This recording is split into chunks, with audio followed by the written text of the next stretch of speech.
And Richard Southern joins us from the 680 News Business Center. And Richard, the battle to buy Canada's oldest retailer is heating up. It sure is. We're talking about the Hudson's Bay Company here, Christina, and Catalyst Capital. This is a private equity firm in Toronto. They offered money to take the retailer private today. It was a higher offer than one that's already on the table from HBC's chairman, a man by the name of Richard Baker. So we have two entities here wanting to take this retailer private. And the big question to me is, what's it going to mean for the Bay? Can we save the Bay? It was founded 349 years ago to trade furs. And for, those 300 years, Canadians had a lot of reason to go in the Bay's doors. Now, though, maybe not so much. Millennial shoppers, they're buying online, they're buying direct from brands.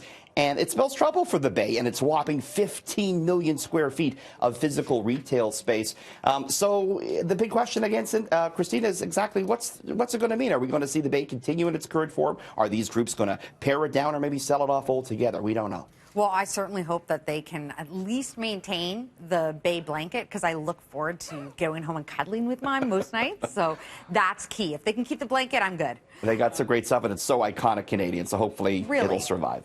So Canada's largest theater chain now, it continues to try to diversify beyond movies. Yes, movie theater sales are down, so they're trying different things. And what we're looking at the next one here, this is a new theater concept called The Junction. They're going to open the first one in Erin Mills Town Center, and it's going to feature video games. There's going to be a food hall with food trucks. There's going to be an upscale bar with handcrafted cocktails, trivia nights, live music, and oh yeah, movies. There's going to be 6 screens in there as well. But it's more about everything else surrounding the movies than it is the cinema itself. Sarah Van Lang is with Cineplex.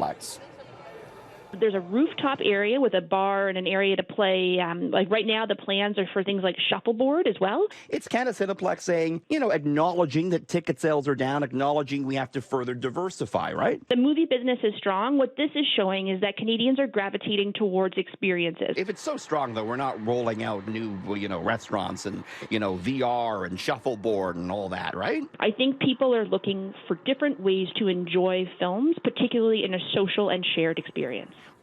So I guess, Christina, if fewer people are going, you want to get more money out of them, and that means offering upscale food, offering more booze, and trying to get more money out of each patron, right? Well, and definitely trivia, because once I heard that, it was like, okay, maybe I should start going to the movies again. You're a big trivia fan, I know that. I am. So Toronto is still Canada's tech capital, but some smaller cities are slowly starting to catch up. Yeah, it's true. The T-Dot is all high-tech, all right.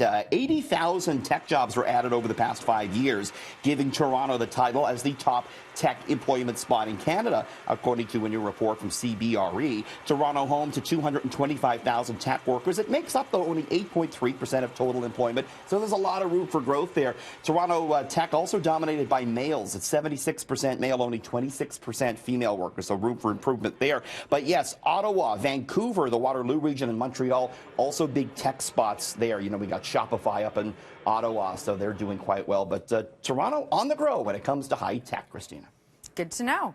Finally, Richard, will we see any change at the gas pumps later tonight? Yeah, not the type of change we want. We're going up a penny at midnight tonight. Stick around. I'm back just after 6:30, Christina. We're looking at very luxury, expensive Christmas items that some people are buying this year. Now I am very intrigued.